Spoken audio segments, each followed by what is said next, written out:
வணக்கம் நண்பர்களே, நான் ஜெஸ்ஸி ஜோலி. இன்றைக்கி நம்ம ஒரு நல்ல ஸ்வீட் தான் செய்ய போகிறோம். இந்த ஸ்வீட் அதிகமாக நம்ம முஸ்லீம் நண்பர்கள் வீட்டில் தான் செய்வாங்க. அவங்க வீட்டில் எல்லா விருந்துக்குமே இந்த ஒரு ஸ்வீட்ஸ் இருக்கும். கண்டிப்பாக நீங்களும் டைம் இருக்கும்போது இதை செஞ்சு பாருங்கள்.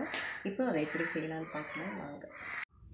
இதில் நான் 10 முட்டை எடுத்து வச்சுருக்கேன். இந்த 10 முட்டை நம்ம உடச்சி ஒன்றில் அதோட ஒயிட்டும் ஒன்று அதோட எல்லோவும் போட போகிறோம். அந்த எல்லோ போடும்போது இந்த மாதிரி அரிப்பையில் அரித்து நம்ம போடணும். அது மட்டும் இல்லாமல் நம்ம இந்த மாதிரி ஒரு பாட்டில் எடுத்துக்கணும். இந்த பாட்டிலுக்கு இங்கே இந்த மாதிரி ஹோல் போடணும். அது அகலமாக போட்டுக்கணும். அந்த மாதிரி போட்டு வச்சுருக்கேன்.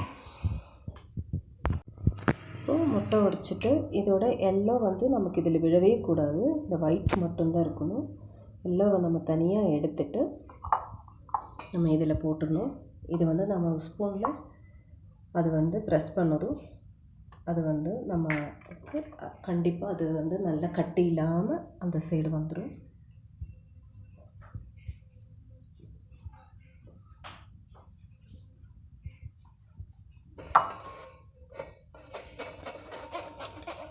இப்படி நம்ம பண்ணனா அது உள்ளே போகுது.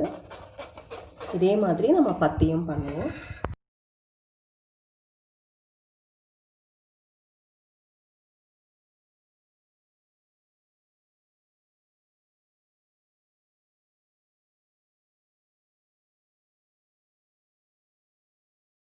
நம்ம ஃபஸ்ட்டு ஒரு பாத்திரம் ஸ்டவ்வில் வச்சாச்சு. இப்போ 1 கப்பு தண்ணி ஊற்றிருக்கேன். 3/4 கப்பு சுகர் போட்டிருக்கேன். இந்த சுகர் நல்லா மெல்ட் ஆகி அதில் நல்லா கொதிக்கணும். இப்போது இந்த பாட்டிலில் நான் இதெல்லாம் ஊற்றிட்டேன். இது பாட்டிலில் ஊற்றிட்டு இதில் நான் கலர்லாம் சேர்க்கலை. சிலவங்கெல்லாம் இதில் கலர் சேர்ப்பாங்க, வேறு வேறு கலர் அவங்களுக்கு சேர்ப்பாங்க. இந்த மாதிரி ஹோல் போட்டு வச்சுருக்கேன். இதே இந்த எக்கோட ஒயிட்டு, இந்த எக் ஒயிட்லேருந்து கொஞ்சம் எடுத்து நம்ம இந்த கொதிக்கிற சர்க்கரை பானியில் நம்ம ஊற்றணும். அப்போ அதோட அந்த டஸ்ட்டு அந்த பானியோடு வரும். இதில் ஒயிட் சுகரில் நிறைய டஸ்ட் இருக்கும். அந்த டஸ்ட்டு அதோடு சேர்ந்து வரும். அப்போ நம்ம அதை க்ளீன் பண்ணி எடுத்துக்கலாம். 1 ஸ்பூன் ஊற்றினா போதும், திருப்பி ஊற்ற வேண்டியதில்லை. இப்போ இதிலேருந்து இப்படி வரும். இப்படி வரும்போது நம்ம இந்த ஒயிட் அப்படி நம்ம இதில் நல்லா எடுத்துக்கலாம். இப்படி சைடில் வரும். இதில் பாருங்கள் டஸ்ட் இருக்குது. இந்த மாதிரி அழுக்கு நம்ம சைடில் வந்துடும். இதை நம்ம எடுத்துடலாம். இப்படி ஒரு 3 டைம்ஸ் வந்துகிட்டே இருக்கும். அதை நம்ம எடுத்துகிட்டே இருக்கணும். எல்லா சைட்லேயும் வரும். எடுத்துட்டோம்னா நமக்கு இந்த ரொம்ப கிளியராக இருக்கும். அதுக்கப்புறம் இல்லைன்னா இந்த சர்க்கரையில் நிறைய டஸ்ட் இருக்கும். இப்போ இது நல்லா கிளியர் ஆயிடுச்சு. இப்போ பாருங்கள், ஜீரை நல்லா கிளியராக இருக்குது. இப்போ நம்ம ஸ்பீடில் வைக்கிறோம். ஸ்பீடில் வைக்கும்போது அப்படியே நுரைஞ்சி போகும். அந்த நுரையில் நம்ம இது இப்படி பண்ணணும். பண்ணும்போது ஒன்று மேலே ஒன்று படாத மாதிரி நம்ம படணும். இந்த நுரையில் இருக்கிற இடத்துலையே நம்ம பண்ணணும். நுரை இல்லாத இடத்துல நம்ம பண்ணக்கூடாது.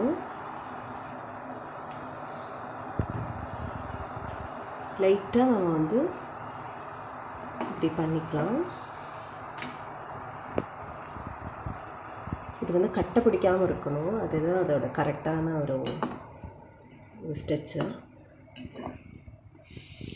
ஒரே இடத்துல நம்ம அப்படி பண்ணோன்னா ஒன்றுக்கு மேலே ஒன்று போய் நல்லா கட்டை பிடிச்சிடும்.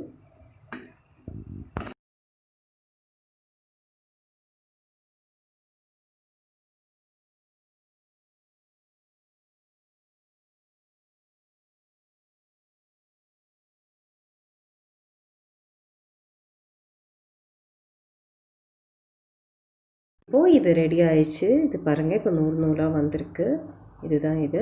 இப்போ இது பண்ணிகிட்டே இருக்கும்போது நமக்கு வந்து அதில் வந்து நீர் இல்லாமல் அது இது இல்லாமல் சிரப் இல்லாமல் போயிடுச்சுன்னா நம்ம இது அள்ளி எடுத்ததுக்கப்புறம் இது ஃப்ரை ஆகி இதை எடுத்ததுக்கப்புறமா அந்த ஜீராவில் வந்து நம்ம ஸ்லோவில் வச்சு தண்ணி ஊற்றணும்.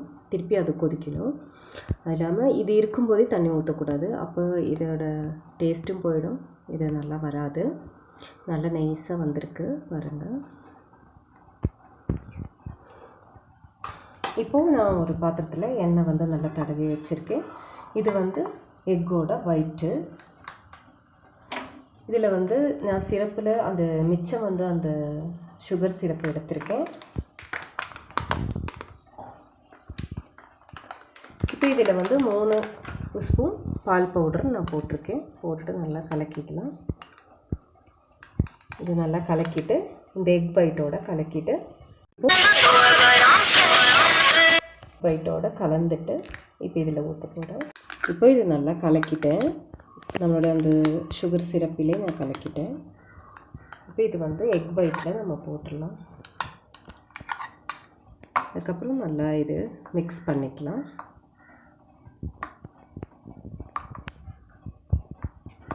இது நல்லா கலக்கிட்டேன். எக் ஒயிட்டில் நல்லா அந்த பால் பவுடரையும் அந்த சுகர் சிரப்பையும் நான் கலக்கிட்டேன். இப்போ இது வந்து இந்த ஒரு ஆயில் தேய்ச்சி வச்சுருக்கிற ஒரு பாத்திரத்தில் நான் இதை ஊற்றுறேன்.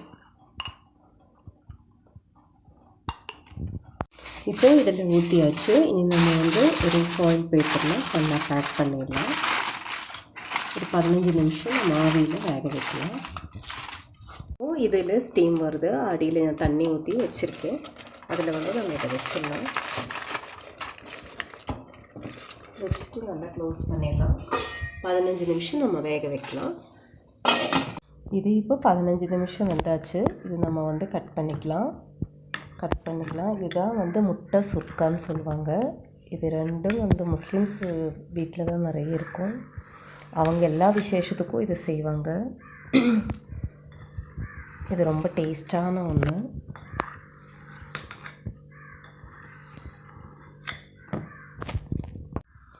இது ரொம்ப டேஸ்ட்டாக இருக்கும். ஒரு நாள் இந்த மாதிரி நீங்கள் செஞ்சு பாருங்கள். ரொம்ப டேஸ்டான ஒரு ஈவினிங் ஸ்நாக்ஸ்.